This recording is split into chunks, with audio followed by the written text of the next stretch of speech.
friends, welcome back to my channel. So today we're going to be setting up the first week of April in our horizontal planners, and I've got some washi tape I want to use, as well as these sticker books which I pulled from, and a wax paper layout again this week. Okay, so I had this idea to use the stickers from the Color Story book I just showed you there. They're kind of, I would call them hipster.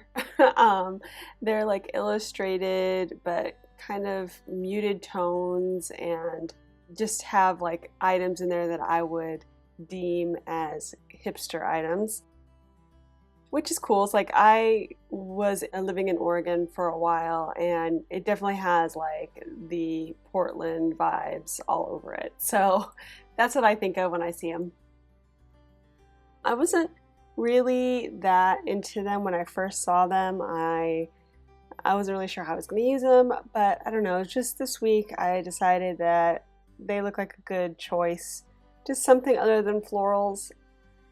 I do love florals, but it's a bit, you know, starting from February on, it's like floral overload everywhere, and so I get to a point where I just don't want to use florals for a while. And so I thought this would be a good alternative. Now, the items are all about the same size. There's not a lot of variation in size. My first idea was to put them all along across the bottom. However, it just would take up too much of my Thursday, and that wasn't working. Although the idea was good, just kind of doing a collage of items. So I went back to the drawing board and tried to figure out a way to use these around the spread without making them look just like clutter around the spread, like, you know, just items misplaced around your house, which is how most of the ideas looked. So what I decided to do is break out some washi and kind of make a little that's what I'm looking for, like little gatherings of the items, kind of like you would when you were designing something on a bookshelf, just making little clusters of items to see, you know, if I could get them to be relatable in a little spot, and then using that washi tape to define the area. I think this worked pretty well actually when I did it. I started with different washis, and I tried not only the one you're seeing there, but I also tried the green leaves one that you can barely see there in the right side of the page. So I had a lot of like samples spread around the edges of my wax paper spread, just trying things. And in the end, I decided that this was the most defining without being overwhelming to the eye, not drawing your attention too much. So that's why I decided on. This washi is from the Homebody washi pack that came out in the beginning of the year, or I guess it came out last fall. And I really like the tones in it. It's kind of more muted and a little bit more, I don't know, not like rustic, but the colors aren't bright and fun. Even though I love bright and fun colors, those colors really went well with these stickers as far as being more muted. As you can see, I basically am just setting up these little clusters, and I tried to grab the stickers that were kind of related to each other and putting them together. So, you know, I have my like coffee and a donut. I've got just kind of like at home boots and a plant. You'll see my little coffee setup on the opposite side. With some cookies, macaroons. And then on the opposite side, I've got the healthy basket, and I put the broccoli inside the bag, just kind of like healthy stuff. So just trying to create little clusters that are relatable to each other.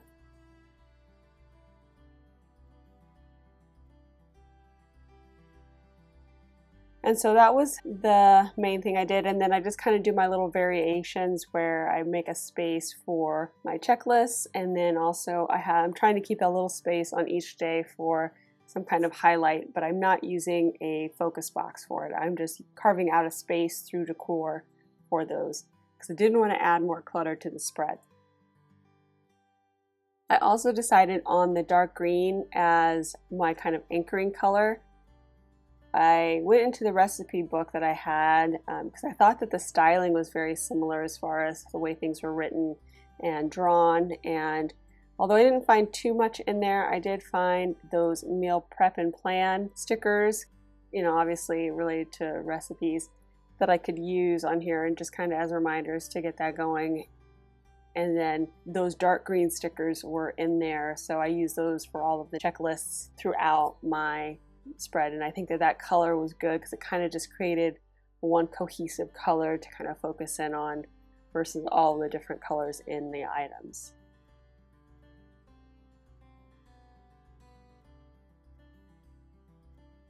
I also tried adding in some layered washi below each of the items, so I had that Let's Stay Home black washi kind of layered in, and also tried to add in the green leaves, so making like little clusters of 3 below, but it was too much.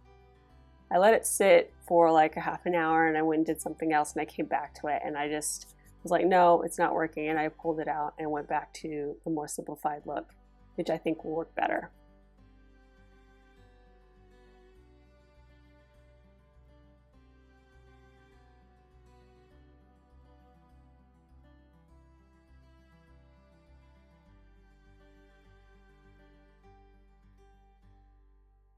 So I just try to make little clusters where they made sense, and then I used all the stickers I had as far as the checklists. So the bullet points and things, I used everything that was available in there in that color. I also had some ideas for other things to add in, but again, the more I seem to add on here, the more complicated it seemed to look. So try to keep it simple. I really wanted to use this washi, this black Let's Stay Home washi, especially for, you know, this quarantine time in my life. It's a perfect time to use this washi. So I did try it on the spread in different ways, like I said, but in the end, I thought maybe just adding a nice strip of it here on the edges would do it. And I really like just having it there, but not being a part of the spread, just kind of like a bookmark. So that's how I'm using it. And I think that works out pretty well without encroaching on the design. That's really everything I decided to do for this. And I don't know, I think it'll be nice and kind of cozy, homey feels to it as it goes through the week. So if you enjoyed this video, please give it a thumbs up down below. Go ahead and leave me a comment if you'd like to get in touch. And think about subscribing to my channel if you haven't already, if you'd like to see more of my videos. Thanks so much for watching. I really appreciate it, and I'll see you next time. Bye!